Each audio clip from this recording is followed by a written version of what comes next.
So last year when I was watching a lot of our friends traveling down in Baja, I had mentioned to Rich we should bring the van down to Baja. And he said, no way. No way. Out of ignorance, I was very against any travel into Mexico.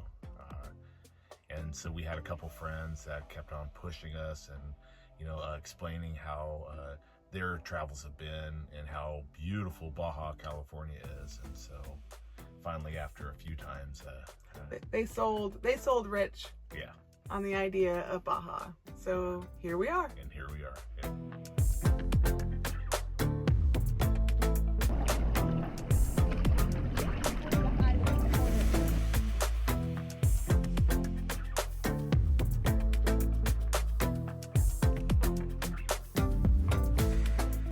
We're Rich and Robin.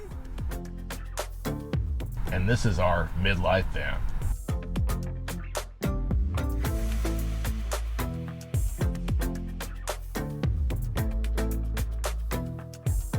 Subscribe and follow along on our adventures. Crossing the border was pretty easy for us. We prepared ahead of time. Not only did we have our insurance, we filled out our FMM ahead of time online, printed that, but also printed the receipt, which seems to be required. Yeah, maybe it's only a Mexicali thing, but from what we were reading, it seems like there's quite a few of the border crossings where you have to physically print out the FMM receipt. So a lot of the people we crossed the border with didn't print the receipt. Well, we were the only ones that printed the receipt. Yeah, and others had copies. They maybe did like a screenshot, or they took a picture of their laptop screen that showed the receipt. So everyone had to redo it that did not have a printed receipt. So it took us just about an hour to cross the border, but only because some of our friends had issues with their FMM. Had that not been the case, we would have been through probably in 10 minutes. 10 minutes, yeah. We pulled into the FMM office. I stayed in the van, and Rich went into the office. Showed our passports, and then the FMMs, and then the receipts. And like I said, ours went really, really quick. So at the FMM office, did they ask for insurance or registration? Nope, had all that prepared just in case. Rich was in the office. We had an inspection of the van, which was very minor. Easy. Popped his head in. The first guy, we were waiting for our friends to be there longer, so the second guy came in, and they had different uniforms, so they might have been different departments of the government. Just got inspected, checked the fridge, checked where the toilet is, checked the cabinets. Everything was good. Now to cross the border. So some of our trips for traveling to Baja, for someone that's never traveled to Baja before, for you first timers. You'll need an FMM if you're staying more than 7 days. We're here about 7.5 weeks, so we had to fill that out. You could either fill it out ahead of time or fill it into the office. If you do not have access to a printer, I would say do it in the office.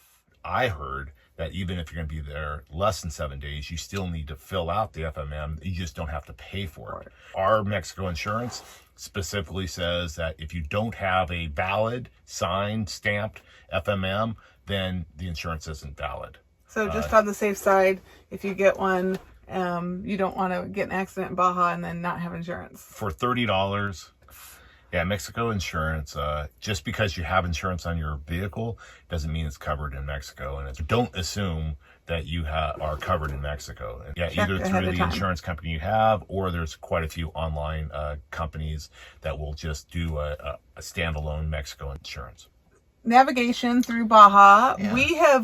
We downloaded the maps.me, which really I haven't used. But it's good to have just in case, But we both downloaded the offline version of Google Maps for Baja on our phones, and that has worked out really good for us. We've had a couple little times we've had an issue. The first time we were in Mulahay, and it was sending us down the one-way road the wrong way. Yeah, I mean, just like anything else you're going to experience with Google Maps or any other navigation, you always have to use, judgment, your own judgment, to be able to determine, should I go down this route or not? So to download and have it offline, without any cell signal is pretty easy. And so you may have to do 3 or 4 sections to try to get Yeah. all of Baja California, but it is definitely... It was well worth the short amount of time it took us. Even in the U.S., we download offline maps. Yeah. As far as our safety down here in Baja, we have felt completely safe the entire time. 0 incidences, 0 concerns. I mean, we're you know, you stay smart, you know, and be observant. Yeah, but there hasn't been any threats. I mean, it has been total opposite of my original perception of, you know, what Mexico, you know, can be. It's been very, very warm, welcoming people. For example, yesterday we were at a larger supermarket, but the parking is kind of like you're backing into a kind of a busy street. A busy street, at like the one of 2 stoplights in that town, and you can't see because it's like a 5-way intersection, I think. And so we just start slowing down, backing out really slow, and this gentleman pops out. And he looks around the corner and he's like, yeah, no, it's good. It's all good. Exactly. So they are more than happy to help you if you need help finding things or doing things.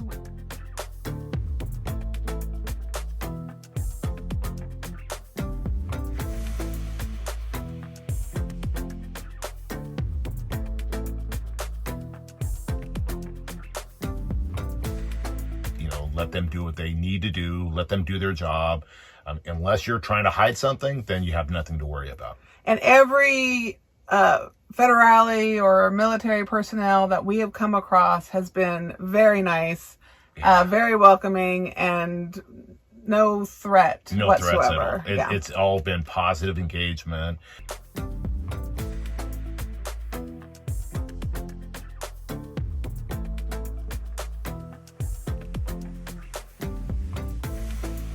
Another tip in Baja is when you're using a public facility, you do not flush the toilet paper in the toilet. You put it in the little trash can in the stall. Yep, that's the case at almost everything we've experienced. Every single bathroom. Or Banos, yeah. So except for Costco. Except for Costco down in Cabo. And sure enough, they say, no, please flush, you know, your toilet paper down the toilet. Yeah. But the banos have been from clean to dirty all to the above. But just like you'll experience in the States. Yeah, I mean, so there's there's porta potties that you'll come across. There'll be, you know, restaurant restrooms that are very nice, you know, and you have just the whole camp. Other restaurant restrooms could be interesting. It could just be a little building out in the back. Yeah.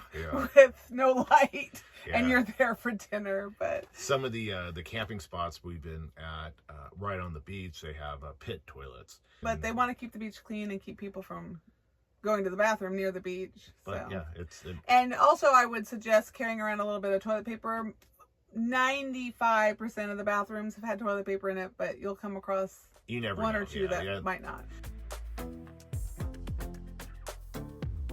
One of the things we worried about coming down to Baja was water.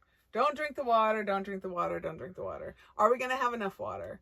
So typically we bring 24 gallons of fresh water, and then there's an extra 4 gallons in our water tank that we heat up. And then we also bring 8 gallons always of drinking water. But this time we brought all that plus an extra 10 gallons of water from home. And we also have a collapsible 5-gallon jug that we brought. And then when we got to San Felipe, we bought... Yeah, we bought another 5-gallon jug, and then also 2 10-liter jugs too of already filled water.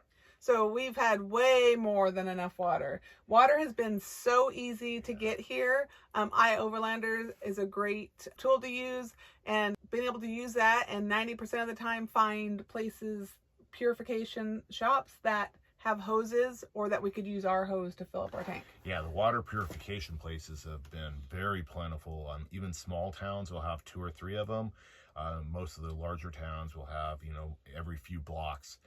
They're easy to find, they're easy to pull up to, easy to work with. Bringing in the containers, they'll go ahead and usually rinse them out and then fill them up with purified water. And then even most of them have the rule is they put a new cap on them too, even if you bring a cap. And so it's been super easy finding them. And then for the vans or for the rig to be able to fill the onboard water tanks, we've been able to use iOverlander to research to see which of the water purification places have hoses and go to those. We've hit some of them where they don't have a hose, but they'll be able to use your hose. But you've got to be careful, just be conscious that they don't have a way to accommodate like a screw-on fitting from a garden hose. So we've used the Water Bandit. Yeah, the Water Bandit came in handy on that. So they were able to take the Water Bandit, put that over their faucet, and then be able to then connect our hose to be able to fill up our water tanks. But most of the ones that we found on iOverlander, they will have a clear silicone hose that's usually long enough to be able to connect into your water tank. And our inlet into our water tank is pretty large. Yeah, so that large hose has worked okay for us. Yeah, so if you have a really small inlet for your water tank, you might need an adapter, or if it's a threaded fitting for your water tank. Some of the rigs where there's they have a check valve, to be able to get the water in, because maybe the fill is at a different height than the water tank. Those you're probably going to have struggles with, so you may want to do a little more research to see if there's another way to fill those tanks before you come down here. Just like finding the water purification places, the cost of the water is very cheap. I'm not sure how they make money because it's so cheap. It's like $1 peso a liter. It's cheap and easy, and they're really easy to come by as well. So don't bring a whole bunch of extra tanks like we did. All you do the is weight. We're bringing extra weight, and we were taking up extra space with our... Other thing to traveling you're always concerned about is how to, for black water. So the benefit for us is we don't have a black water tank. We have a cassette toilet, and so the cassette toilet's been super easy to be able to dump at any pit toilet that's at some of the campgrounds, any porta potty, any toilet. We've been able to dump that real easy. If you truly do have a black water tank, it may be a little bit more difficult. And even for us, occasionally we would stay at a RV park, and so that's another toilet and facility to kind of take a break from the dump our toilet, and maybe use a bigger shower than our van shower, and just reset.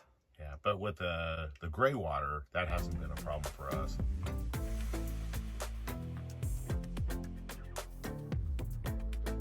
We don't have propane plumbed in our rig. We only have a 5-gallon propane tank that we use for our fire pit.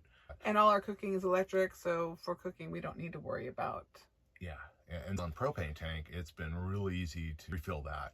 Once again, use the iOverlander app, search, filter for just propane, and there's quite a few large companies that you'll drive by that have propane refills. The cost isn't bad.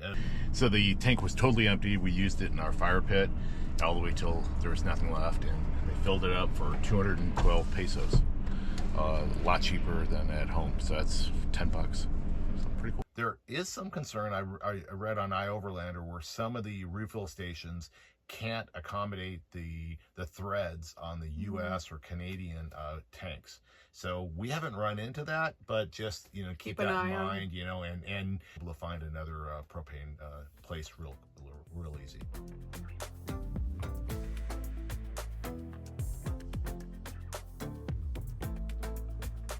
Gasoline's been really easy to find, of course, just like any other, while we're traveling in the state, you always got to be conscious that there may be long distances between gas stations. Right. I think there is a couple places more north, Baja, that you have a long space, but we didn't have any issues. We didn't have any. States in the U.S., like Oregon and New Jersey, you're not able to refill your own fuel. That's the case in all of Baja California. So there's an attendant, and they've been very, very good. I mean, they do a great job of cleaning the windows. Cleaning the windshield. They ask if you want to, if they want you to have them check the oil, so they'll come up to you. Usually, they're going to ask. The very first thing is, do you want regular or premium? and then they'll ask you if you want it topped off or just a certain amount. And then some of them will make sure that, oh, you don't want diesel? Yeah, right. Yeah, Because you're in a van. Yeah, I think everybody assumes that all the white vans are Sprinters and they're diesel, and so they just want to be on the safe side, which is nice and appreciate that, you know. But usually the diesel pumps will be in a separate bay on the gas stations, so just keep that in mind, and don't assume by the colors. The green and the blues, you know, they're different colors, you know, so totally different than the U.S. So just be conscious of that. All of the places we've gone to accept credit cards. There are some concerns that some of the gas stations that they don't zero out the pump. We haven't had that. They've been purposely bringing us to their attention of once they reset it, they, you know, point to it and say 0, and then they start filling. So maybe there's some sketchy gas stations that are trying to take advantage of some, you know, people, but so far that hasn't been a concern for us. Even out in smaller areas, they've been really good about it. Yeah. Rough day, Rich.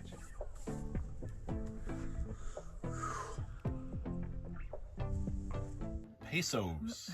Pesos. So we pay with pesos, US dollars, or our credit card. So before we crossed the border, we did get some pesos, which we didn't really need before we got to San Felipe, but it was always nice to have. So pretty much our credit card we've used at every gas station. Yeah. Most restaurants, unless it was a little small mom and pop place, so, then we would use pesos. And maybe for some bigger souvenirs at stores, we've used the credit card. If you're using pesos or dollars, you can negotiate a little better deal. Probably. We've used US dollars when we've run out of pesos, because some of the people are like, dinero is dinero. At the beach here in Concepcion, where we currently are, the vendors are like, money's money, I'll take it. So, but you may not get the best exchange rate. You know, there is that flexibility. Yeah. So the credit card that we're using has no international fees, so that's why we're using that card. And then they do the exchange rate. We did pick up some pesos, that we didn't really need it before we got to San Felipe, but we picked up pesos ahead of time. For getting more pesos once we were here, we use our credit union ATM card, and we have mostly used BBVA, except for a couple other times, and we have not had a problem with our card. Quite a few of those all over the place. Yeah, those are everywhere. And so ahead of time, we did contact our credit card company and our ATM just to let them know we were going to be traveling, and we have not had an issue whatsoever. It's been great. Also, keep in mind too, some of the ATMs will output different peso denominations, you know, so, you know, most of them are going to be 500 pesos, so which is $25. Except for the one ATM we went to in Las Breales that had a small limit that we could take out, and they gave us all 50.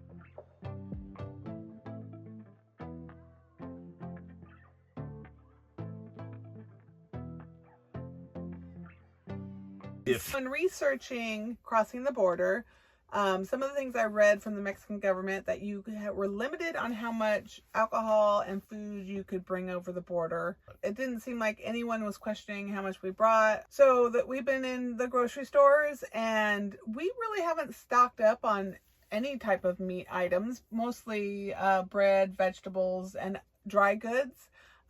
Because if we're going to eat some meat, we typically will eat out, or even when we were in a Bahia de Concepcion, the vendors brought fresh fish to us and fresh shrimp to us. So ceviche, and so I probably purchased twice. It ended up being the fresh fish was red snapper. Fresh tortillas in the grocery stores here are amazing. Each little lady has her own cooler that has her name and her tortillas. So the tortillas are fresh. You got to keep in mind the tortillas are fresh. They sell a lot most of the time. It's a big stack. I think yesterday I got a small stack, thankfully. And they don't last. They're fresh, and they're not full of preservatives, so they're not going to last you weeks on end. So if you're getting that big stack, you got to eat a lot or share. We've shared items too like that with friends. But the grocery stores have been just like when you go to any other country, it's always an experience because you're not seeing the same stuff that you may see in the States, which is good. Or there's a couple of gringo grocery stores that cater to the gringos, so they have maybe like the Prego spaghetti sauce and special items that you find at Costco that they're going to then resell. Lots of great fresh produce here if you get the right places. So produce, you don't really need that. So pretty much, if you have a special bread, you might want to bring that. Bread is plentiful, but it's a little different if you have a favorite bread or a medical need. We did find down in Cabo, the larger grocery stores there had like giant sections of gluten-free. So that's the only place I've seen down in Cabo. Rare. Beer. Oh yeah. So beer. Oh yeah. So beer. Of course, you can find beer at almost every single gas station, every store, large store, small stores, Oxos, the big marts, tons all over the place. But usually you find the same beer over and over again. So what's very, very popular in Baja California is Tecate. Seems like they have a strong arm hold on the beer supply here. So they got Tecate and Tecate Light. But if you want anything a little bit darker, like an ale or IPA, stout, you got to really look hard. And so you usually have to find a larger supermarkets that'll have it, but it'll be a lot more expensive. So our friends that we crossed the border with that have come down here 3 times introduced us to New Mix. New Mix has squirt in it. Yep. And a little tequila, and it's a Paloma drink. So it is very, very good. Very good. Yeah, it's not too sweet, and you can't even taste much of the tequila. 5% alcohol by volume. So, I mean, it'll kick you a little bit, But, and it's nice and refreshing when it's hot out. Yeah. So we have eaten out quite a bit here in Baja.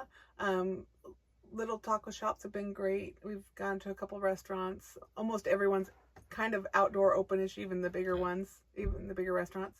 But coming into Baja, I was a little bit concerned that things were going to be too spicy. I can't handle too much spice.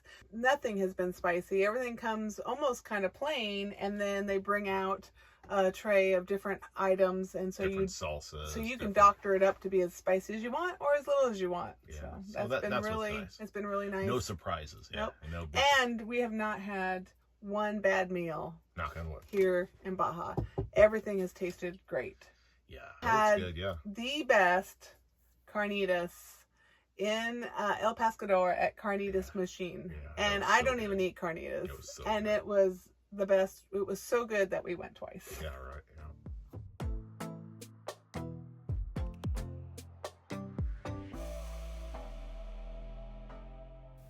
We have AT&T for our cell service, which includes Mexico and Canada. So we didn't necessarily need to get a Telcel card to have local cell phone access, but we did just to see if there was some spots that had better Telcel service than AT&T. In the Telcel store, the gentleman there he spent 20 minutes helping us. He didn't have any English. We don't have really any Spanish, and with our Google Translate, he was very helpful. Able to walk us through and making sure we get the right plan, and and how to get internet set up on the SIM chip.